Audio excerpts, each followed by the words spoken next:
Should Caitlin Clark, the face of the WNBA, return it all this season and jeopardize her long-term health? And how is Angel Reese ranked 5th on ESPN's list of top young players, where I would maybe have her 10th at best? I'm Doug Kezirian. This is Hard Pass, also available in podcast. First things first, we're having a contest and it's free to enter and it's super simple. Starting with our next episode, we are adding football to Hard Pass. So we wanted to involve you, our audience, in a 48-hour contest that's also going to help us. What should we call that first main segment, much like we do Hoop Scoop for basketball? Now, it doesn't have to rhyme, but obviously has to pertain to football. Drop your suggestions in the comments section. You can have as many ideas as you want. The contest ends Sunday, so it's real quick. Get to it. We'll announce the winner on the very next episode on Monday's show, and the winner will receive a shout-out and a free week of my WNBA picks or something like that. And before you snicker, I'm up 81 units this year, so it's been profitable to say the least. As for this episode's Hoop Scoop, it sure looks like Caitlin Clark is set to return to the Indiana Fever's lineup. But the question is, should she at all this season? It's not a simple answer based on how she feels, because it's a tricky type of injury. Clark went through some drills with the Fever this week, but this is merely the next step. It's not necessarily the final step. The plan is for her to suit up in about a week with game action, but a lot has to happen between now and then for her to take the court in a regular season game or any game, including multiple practices with contact. That's the key, the contact. Here's Fever head coach Stephanie White. Not just build endurance, but to be able to handle contact 94 feet as it's going to be in game, and to be able to do that and sustain from an endurance standpoint. And that's going to take multiple practices to make sure that there's no regression. And, as most of us know, when we get fatigued, we look different, and see how she plays through fatigue. Now, the Fever only have a handful of regular season games remaining, and they may actually need her to make the playoffs. Now, they could make the postseason without her, but this is all part of the equation and the dilemma, if you will. But the question is, should she come back at all?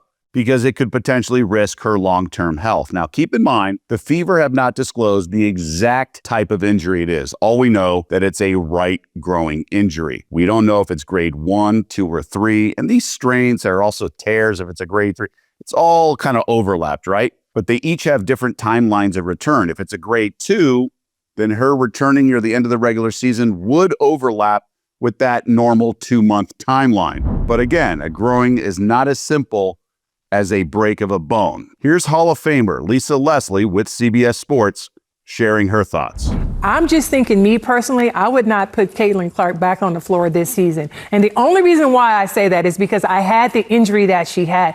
That deep groin injury is nothing to play around with. It can feel like you've never had it. You make one move, one cut, boom, she's back in the same spot. I don't know that it's worth risking it. If they get the 8th spot and you get into the playoffs, is it really worth looking at Minnesota round 1? Now, I love Lisa Leslie's thought process in this because it's practical. She's not only focused on Clark's long-term health, the risk, but also the reward, which would be a championship, right, and a playoff run and facing the best team. So is the upside or reward even worth it? Basically, is a championship even possible for the Fever? She touched on Minnesota. But I disagree with Leslie. I think there's a puncher's chance for Indiana to make a run because I do think this title is wide open. The top-seeded Lynx are very good and championship betting favorites for a reason, but they're not some insane super team that will cruise to a title. They have a star, Nafisa Collier, and a bunch of fringe all-stars kind of thing. Remember, the Fever beat the Lynx in the Commissioner's Cup title game in Minnesota and without Clark. Indy has 2 other all-stars in Aaliyah Boston and Kelsey Mitchell. So if the stars align, they could make a run, could. Now, I also think that Indiana can maybe delay Caitlin Clark's return and maybe even wait until the second round of the playoffs because you just want her fully healthy. But make no mistake, no matter what decision is made, there's no placebo effect. The alternative path of whichever one she chooses, we'll just never know what could have happened. But we should keep in mind, Some NBA stars over the years have had career setbacks because of groin injuries. Brandon Roy, Grant Hill, they have talked about it in addition to their other more well-known injuries. But Clark would have an entire offseason to recover. Plus, it's part of the equation. Another Indiana ball player, Tyrese Halliburton, just a couple months ago came back from an injury himself and then tore his Achilles in Game 7. Now, different injury, different situation. It was Game 7 of the NBA Finals, but it's obviously fresh in everyone's mind, so it's worth mentioning. On top of this, many have said that Clark's 3 injuries this season stemmed from poor officiating and the league failing to manage situations and protect the face of their league. Will she have a target when she returns to the court? Probably. Is it even safe for her? And it will also take some time to integrate her because she's a ball-dominant point guard, so teammates will have to relearn how to play alongside Clark because she's such a big piece of the puzzle. Let me know your thoughts. Join the conversation. Let me know if you think she should return at all or how the Fever should handle this delicate situation. I mean, she's undoubtedly a superstar with Nike just unveiling their logo for her, all part of a $28 million endorsement deal over 8 years. Also, Clark's shoe and clothing line will launch next year in 2026. So a lot of positive momentum. She really doesn't want to be recovering from injury, but playing on the court is a big part of her brand as well. Along those lines, ESPN just released an article ranking the top 25 WNBA players under the age of 25. And I think some of it is downright laughable, including where Angel Reese is on the list. Now, part of the parameters incorporated upside and future, sort of like if you were building a roster for a franchise and not just who you are today. That's why the 19-year-old from France with the Seattle Storm, Dominique Malonga, was 4th on their list because she's 6'6", and really evolving. Now, right now, is she the 4th best player under age 25? No, but the upside. And I don't get it. Angel Reese ranked 5th. I don't know what to say. Now, I like her, if anybody's watched previous episodes of this pod, but I think she takes too much heat. That's not fair. But when you project the rest of their careers, she should not even be remotely considered for top 5. I have at least 5 other players that I would take over her if I were building a franchise. And we're talking just under 25 right now in the W. If you want to factor in ratings, marketability, maybe I'd reconsider that, but the parameters of this article did not. The list starts with Caitlin Clark at 1, obviously. Paige Beckers at 2, which are no-brainers, all things considered. But next, I'm putting a player that ESPN had 11th. That's how clueless I think these panelists are. I'm confident I will be proven right. I watch this stuff religiously. I know more. I just do.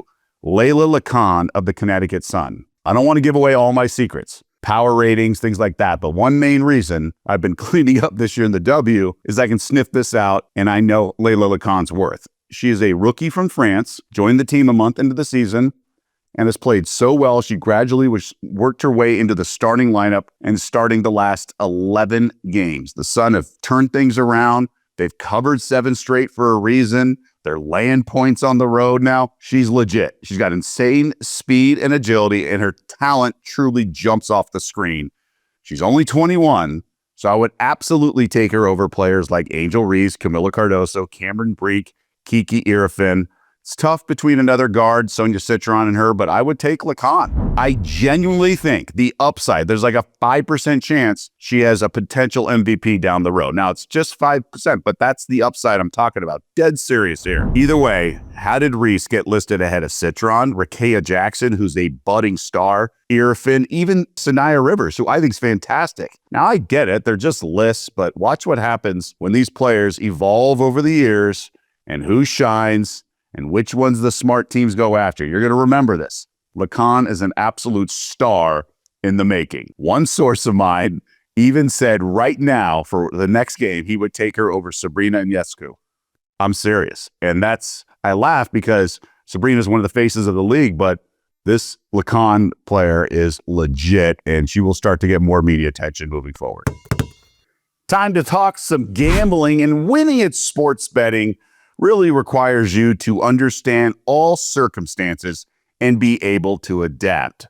Handicapping each sport requires different skills and also certain junctures of the season. At some point, narratives do matter more than at other points of the season. For example, we're headed down the home stretch of the WNBA regular season, and thus some teams will play with more urgency, ones that are fighting for their playoff lives. And I think we have a great betting opportunity on Saturday night with the Golden State Valkyries hosting the Washington Mystics. The advanced math modelers, they shape the betting market, and they don't think highly of this expansion team, the Valkyries. They're not good in their eyes, which is on paper in the spreadsheet. But I think their coach is elite, and they take care of business against the weaker teams. And while the Mystics do have some really high ceiling down the road, a great future with their young core, I think they've packed it in this year. They've lost 5 straight, including most recently a 26-point blowout to the Liberty, who are already playing without 2 of their 3 best players. And so really thin, and New York still crushed them. Golden State absolutely needs this game on Saturday, and they're at home. I would lay the 5.5, 6 points. Valhalla is a great home court edge, and they will be locked in. Again, their coach is awesome, Natalie Nakase. I expect the Valkyries to hit a bunch of open 3-pointers against a weak Mystics defense. And Washington's good. They'll score a little bit, but ultimately the Valkyries will just be on point, connected, and locked in. I think they pull away and definitely cover this spread at home.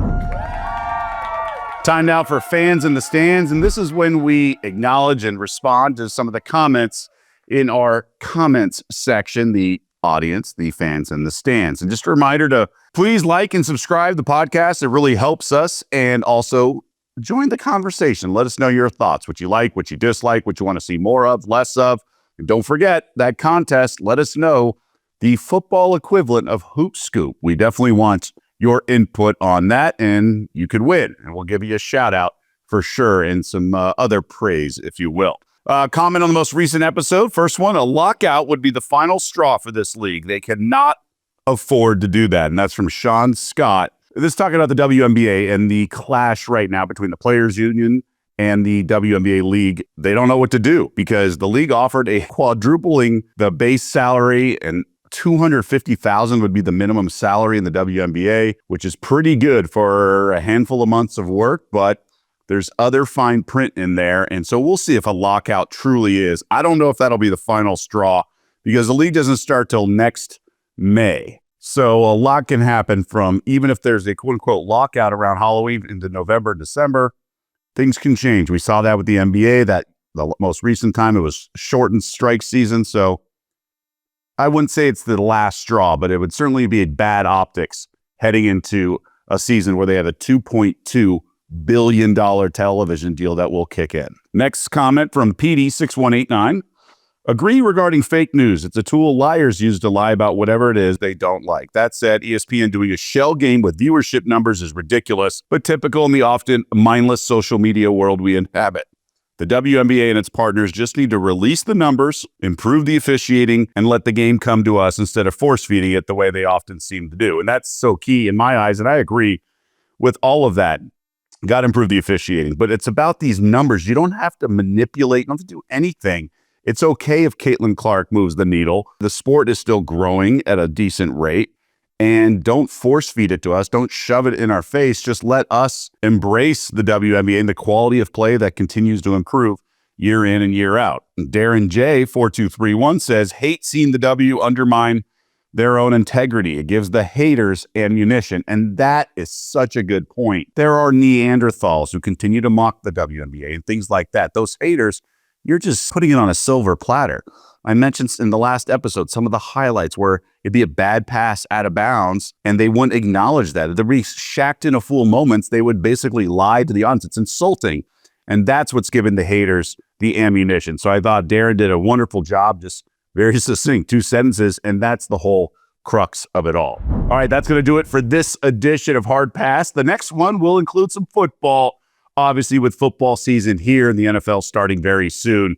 So we definitely want your suggestions in that contest, but overall, really looking excited about the evolution of the show moving forward.